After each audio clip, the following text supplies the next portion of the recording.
اللہ الرحمن الرحیم۔ حدیث مبارک میں آتا ہے کہ اذا مات ابن آدم انقطع عملہ، کہ جب بندہ مر جاتا ہے اس کے عمل ختم، الا ان ثلاث، تین چیزیں ہیں جو اس کے مرنے کے بعد بھی ختم نہیں ہوتی: صدقۃ جاریۃ، ولد صالح یدعو لہ، او علم ینتفع بہ، او کما قال النبی صلی اللہ علیہ وسلم۔ حضور نے فرمایا کہ تین چیزیں ہیں جو مرنے کے بعد بھی کام آتی۔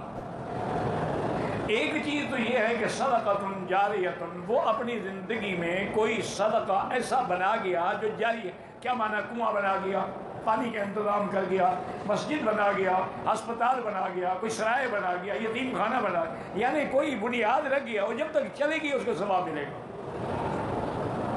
اور دوسری چیز جو باقی رہے گی، علم ینتفع بہ، اگر اس نے کسی کو علم پڑھایا تھا تو اب اس کے جو شاگرد ہیں وہ جب تک پڑھاتے رہیں گے استاد کو بھی ثواب ملتا رہے گا۔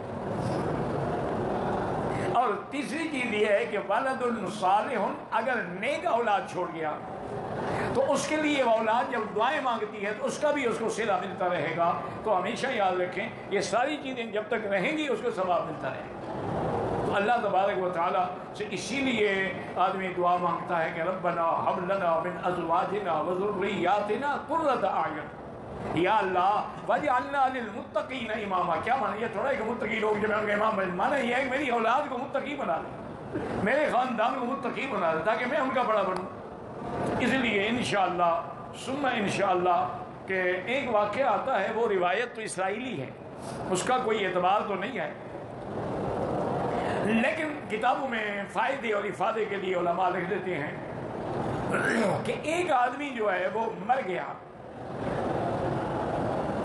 اور اپنی بیوی کو وصیت کر گیا کہ میرے بعد میرے بچے کو کسی دین کے ادارے میں جا کے سب سے پہلے قرآن پڑھانا ہے۔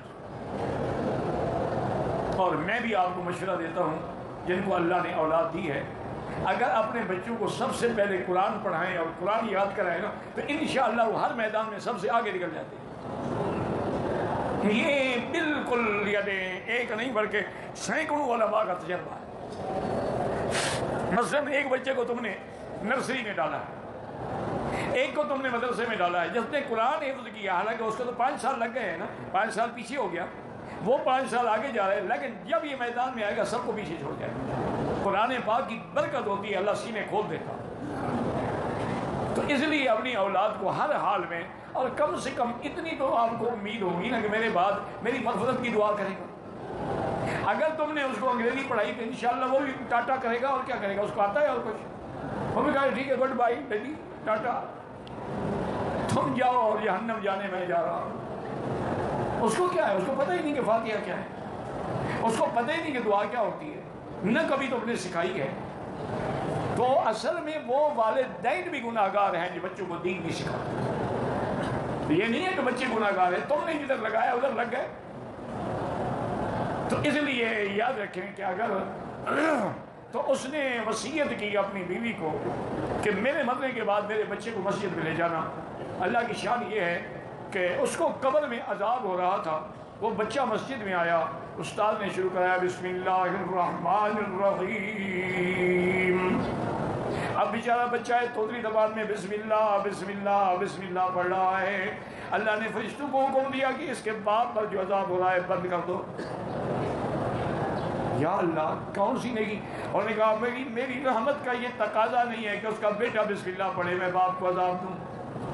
میں کہا میں نے اس کی وجہ سے اس کا عذاب ختم کر۔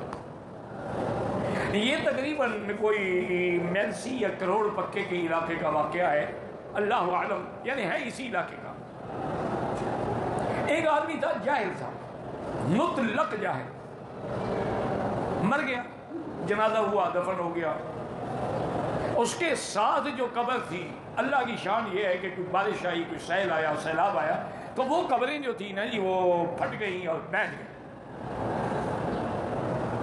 تو اس کی اولاد جو تھی، رشتے داروں کو پتہ لگا کہ بھی ہمارے باپ کی تو قبر گر گئی، وہ بیچارے دوڑے اور آگے انہوں نے دیکھا کہ قبر بیٹھ گئی ہے، انہوں نے مٹی ہٹائی، صاف کیا، تو کیا دیکھتے ہیں جیسے موت والے دن لٹایا تھا اسی طرح لیٹا ہوا ہے، اور وہ تیل بھی چمک رہا ہے،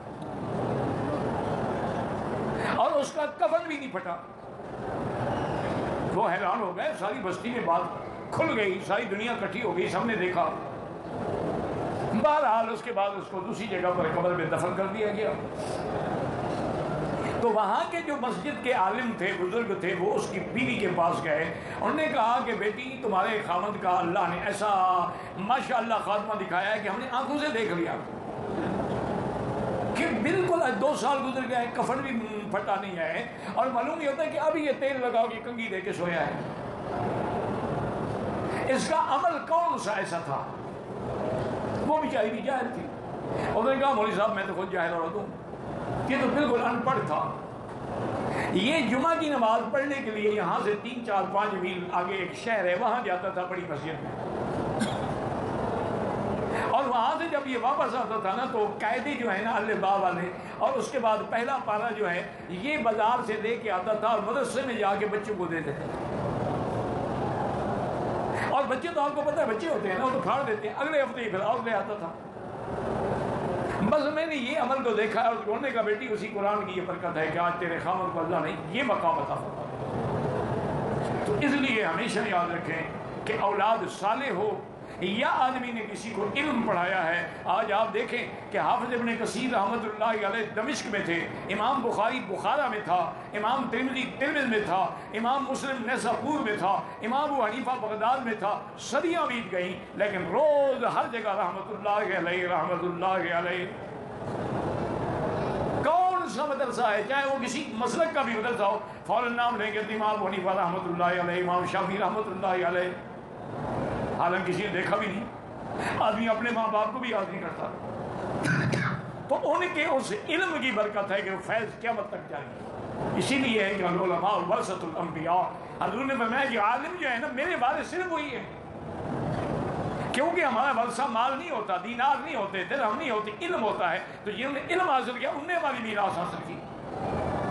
اس لیے بہرحال دعا کریں اللہ ہماری اولادوں کو صالح بنائے، اللہ جن کی اولادیں نہیں ہیں ان کو اولاد صالح عطا فرمائے، اور اللہ ہمیں دین کی خدمت کی، تعلیم کی، پڑھنے پڑھانے کی توفیق دے۔